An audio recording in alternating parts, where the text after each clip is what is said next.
We don't want to miss our hula lesson. Hey, wait a minute. Do you remember the Brady Bunch, one of the most classic family sitcoms America ever had? It premiered in 1969 and then kept on living through reruns through generation after generation of viewers to the point where all it takes is hearing that opening theme or catching one quick look at the front of that house and suddenly a whole era of American television comes back to life. One blended family somehow became an icon. Every problem got wrapped up in under half an hour. Everybody learned something. The only thing is the weirdest part of the Brady Bunch was never what happened in front of the camera. Today, we are going back through the 20 strangest facts about this show. From an idea that once made American television nervous to a child casting process that sounds like a joke. And whatever you do, do not miss number 11. That is the darkest secret the production had to keep buried, so the Brady Bunch could survive in America in the 60s and 70s. Number 20. America's nicest sitcom started with a crazy idea. It sounds hard to believe, but the Brady Bunch. One of the gentlest family sitcoms American television ever produced actually started from an idea that once made people raise an eyebrow. It really did. I am not making that up. Sherwood Schwartz was not sitting around dreaming about a perfect house, a beautiful staircase, or an opening song the whole country would one day sing along with. He saw the seed of the whole show in a number from a newspaper. About 30% of marriages at the time involved at least one person who already had children. To him, that was not just a statistic, that was a social change happening right in front of America. And if you think the weirdest thing about the Brady house is that it started from a little piece of data, just wait until you hear how Sherwood Schwartz looked at the future Brady kids in the audition room. I promise you, it is going to leave you staring. Number 19. Sherwood Schwartz picked the Brady kids with a trick that sounds like a joke. I really have to tip my hat to Sherwood Schwartz, because the way he chose the children for the Brady Bunch sounds funny at first, but the more you think about it, the smarter it gets. He did not just have the kids stand there, read lines, smile nicely, and hope everything would work out. He put a whole pile of toys right in front of them. That is right, a table full of things that could distract any child in about 3 seconds. Then, he sat back and watched. If a kid got pulled away by the toys, he knew right away that child was not ready.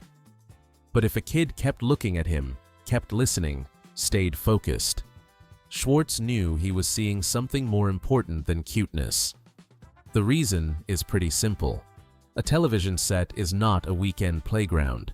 It is hot lights, cameras, adults walking back and forth, people calling things out, non-stop long stretches of waiting, and then suddenly having to hit the moment exactly right. A child can look adorable on camera for 1 minute, but to survive inside that machine for multiple seasons, that child has to have nerves of steel in a way that is still very childlike and very rare. The problem is, being able to stay focused as a child is only half the story. Once those kids got a little older, they could lose some of that old innocence and come face to face with something a lot of Hollywood actors run into sooner or later: temptation. Number 18. Barry Williams showed up on set high on marijuana. Take a deep breath before I tell you this one. Because if you grew up with this show, Greg Brady was not just a character, he was that very familiar. All-American boy from a certain era, neatly combed hair, bright smile, always seeming like even if he made a mistake, it would be the harmless kind. So when Barry Williams later said that, during pickup work for Law and Disorder, he came back to the set after smoking marijuana with friends, your memory of the show may get a little smudged. But I know not everybody is going to react the same way. Some people are going to hear that and feel genuinely disappointed. I get it. Nobody likes seeing a beautiful memory suddenly show a crack. But some people will shrug and say, that was Hollywood. In the early 70s, what did you expect? I understand that too, but what this story really reminds us of is not how wild Greg Brady was. It is that the Brady kids never grew up inside a glass bubble. They grew up in Hollywood. And Hollywood, good Lord, has never been a place that keeps anybody innocent forever. Number 17. The Brady family's biggest secret. Carol's past was not allowed to be named. Back then we sat there watching this show week after week, seeing Mike, seeing Carol, seeing the 6 kids, seeing a whole blended family running along as smoothly as if it were the most natural thing in the world, and almost nobody stopped to ask the simplest question. Mike Brady was described pretty clearly as a widower. But Carol Brady, standing right in the middle of that house, had a whole past the show absolutely refused to name. The reason was the state of American television at the time. If Mike was a widower, everything still stayed clean, simple, and easy for people to accept. But if the show came right out and said Carol was divorced, all kinds of questions would start pouring in immediately. Why did they split up? Where was the former husband? What about custody of the children?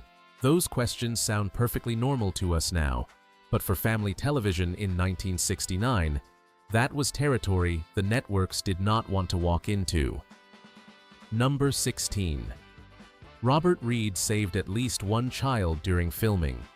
People in real life are sometimes even better than the role they are best known for. That was true of Robert Reed. He is often remembered as the man who grumbled about scripts, argued with producers, and gave the whole set a headache. But when it came time to shoot the Cincinnati Kids, that almost irritating level of caution turned into something people had every reason to be grateful for. According to Barry Williams, later, the crew mounted a camera at the front of a roller coaster to capture the Brady family's real reactions. Robert Reed insisted they do a test run first, and during that run, one of the cameras came loose and fell off the track. If anybody had been standing in front of it at that moment, that person could have been badly hurt or even killed. But Reed saved at least one child. Robert Reed was wonderful. Give him a little praise down in the comments. It is never too late to honor somebody. Number 15. The Brady Bunch was so stubborn, America finally had to love it. Some shows explode on the very first night. The Brady Bunch did not take that route. It did something much harder, and if you ask me, much more impressive. It let itself be underestimated first, then quietly hung around long enough that America finally had to make room for it in memory. When it first aired, critics were not exactly embracing this show. On the Nielsen charts, it could not even force its way into the top group. But old American television had a very strange way of choosing its winners. Not through premiere night, not through critical praise, but through those afternoons after school, when kids turned on the TV and found the same family again and again until it started to feel like they really knew them. That is when the Brady Bunch changed its fate. Reruns turned it into part of American childhood, and from there, it spread everywhere. Records, lunchboxes, cookbooks, all the spin-off merchandise that only a show truly rooted in popular culture can produce. Number 14. The Brady house had a perfectly good bathroom. TV in those days just was not brave enough to show you the toilet. Tell this one to younger viewers now, and I swear they will look at you like you are making it up for fun. But no, that really was American television back then. The Brady house had a bathroom, everybody knows that. The kids ran in and out of it all the time. There was a mirror, there was a sink, there were towels. Everything was clean proper and polished, exactly the kind of home America wanted to invite into the living room every week. There was just one thing missing from the frame, as if it were forbidden. The toilet. It sounds like a joke, but it is true. Robert Reed once said flat out that ABC would not allow Johns on the air before 8:30 at night, and the Brady Bunch aired earlier than that, so the whole bathroom had to stay more polite than necessary. The funniest part is that back then, we all watched without blinking. Nobody sat there in front of the television and said, "Hold on, how exactly are 9 people in this house supposed to manage?" Everything just drifted by smoothly, and that really was old American TV. It was willing to take you right into the bathroom, but it still kept enough distance that nobody had to blush. MeTV even pointed out one gorgeous detail that feels exactly right for old network television.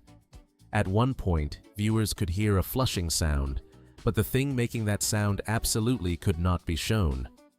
My goodness, that alone tells you so much about that era. Number 13. The man who created the most tension behind the scenes was also the one the kids loved most. Robert Reed really was a living contradiction on the Brady Bunch. If you asked the adults on set who could make the room tense, the fastest that name would come up very early. Reed was not the kind of person who just nodded and let things slide. If he came across a script he thought was silly, lazy, or illogical, he did not swallow it to keep the peace. He said so, in detail, at length, and on a show built to feel as light as a suburban evening breeze that naturally wore Sherwood Schwartz and director John Rich down. Florence Henderson had to step in more than once, almost like somebody trying to keep the room from catching fire. But what makes Robert Reed so memorable to me sits in the other half of that story. While the adults may have found him difficult, the Brady kids genuinely loved him. That is the part that keeps this portrait from ever feeling flat. He could make producers tense, he could make writers wince, but he was not the kind of man who turned cold around the children. Quite the opposite. A lot of them remembered him with very sincere affection. And I think that is the kind of thing you cannot fake. Children are sharp.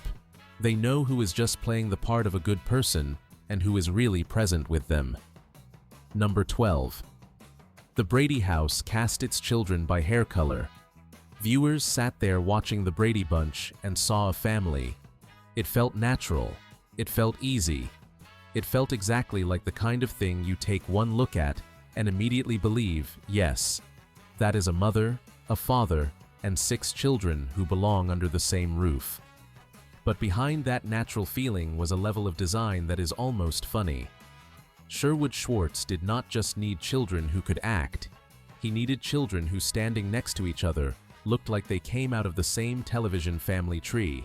And just like that, hair color suddenly became serious business. It sounds small, but for television in those days, this was crucial. The audience had to believe it with their eyes before they believed it through the dialogue. That is why the kids' hair became part of the casting equation, almost like a color chart that had to be calculated very carefully so the Brady family would instantly read as a family the second you looked at them. I love that weird little detail. The audience thought it was watching Bloodlines. Behind the camera, people were worrying about the right shade. Number 11. The man who played America's most perfect father was gay. If you grew up with the Brady Bunch, Mike Brady almost felt impossible to get wrong. A proper father, calm, clean from the sound of his voice to the shirt on his back. But in real life, Robert Reed was a closeted gay man.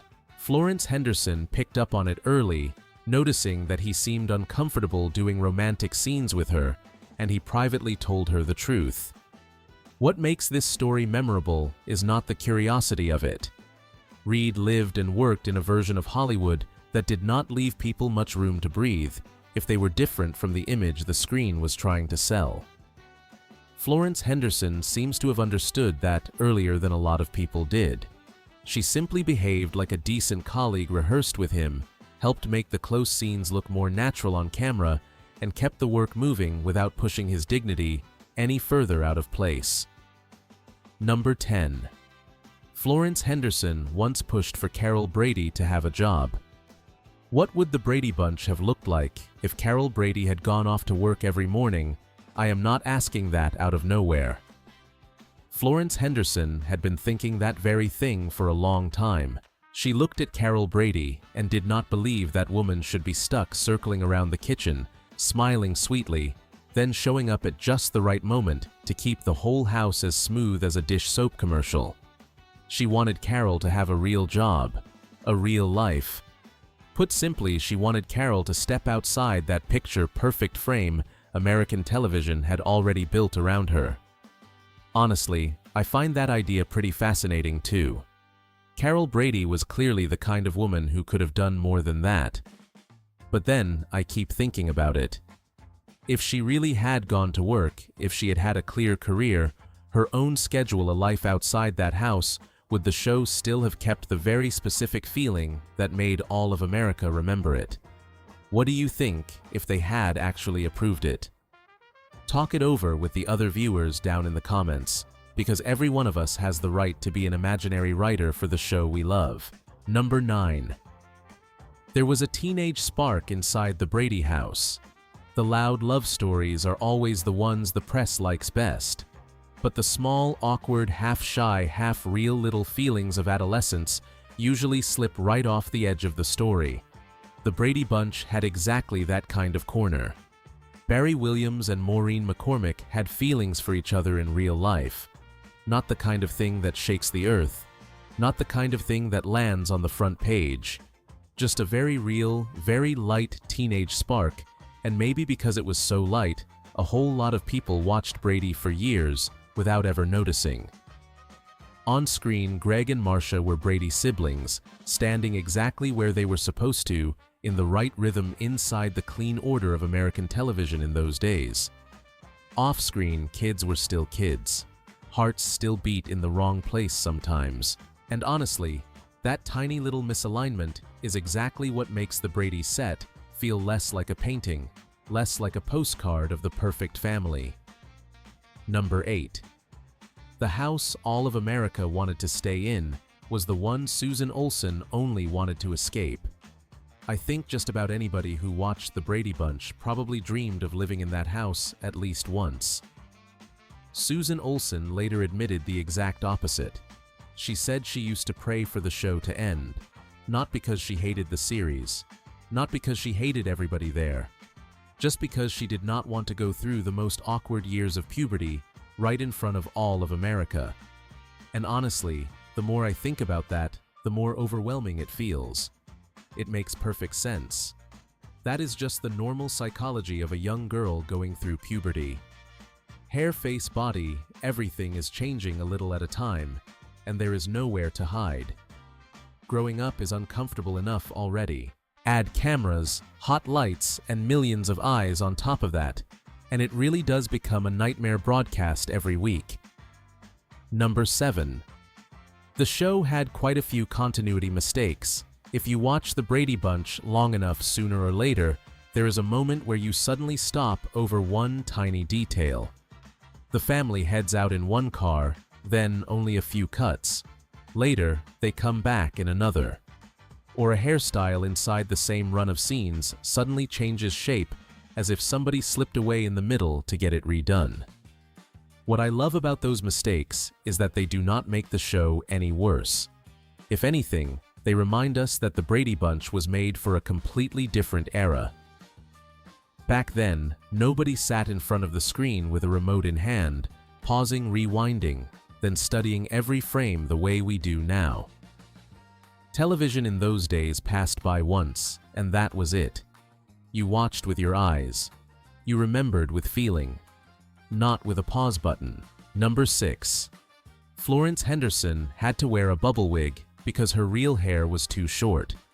There are little details so small you can watch a show for decades and never think twice about them. Then one day, somebody points at Carol Brady's hair, and that is it. You can never see it the old way again. That soft, neat hairstyle everybody remembers from the first season, the one that looked exactly like the kind of American TV mother hair people still picture to this day, was not entirely Florence Henderson's real hair. At the time, her own hair was still too short for the image the show wanted to build for Carol, so the solution was simple. Very Hollywood and very Brady Bunch, put a wig on her, then let all of America believe everything was perfectly natural. Number 5. Before becoming America's famous TV mother, Florence Henderson got ignored right in the middle of Star Trek. Just picture this for a second. Florence Henderson is on her way to audition for Carol Brady, the role that would make her the most familiar sweet mother face in America. But right before that moment, she is sitting in the Star Trek makeup room, wedged between William Shatner and Leonard Nimoy, as if she accidentally turned down the wrong hallway and wandered straight into the future. That already sounds strange enough, but not quite. The best part, and maybe the most bitter part too, is that hardly anybody even paid attention to her. Hollywood can treat you like an extra at 2 in the afternoon, then by 4 turn you into part of television history. Florence Henderson walked out of that strange makeup room and became Carol Brady. And the Brady Bunch, like every legend that lives long enough, did not just leave behind odd little stories about people. It also left behind a house America refused to forget for decades. Number 4. The Brady Bunch cloned itself into a whole weird universe. Some shows go dark, and that is the end of it. The Brady Bunch never seemed to know how to stop.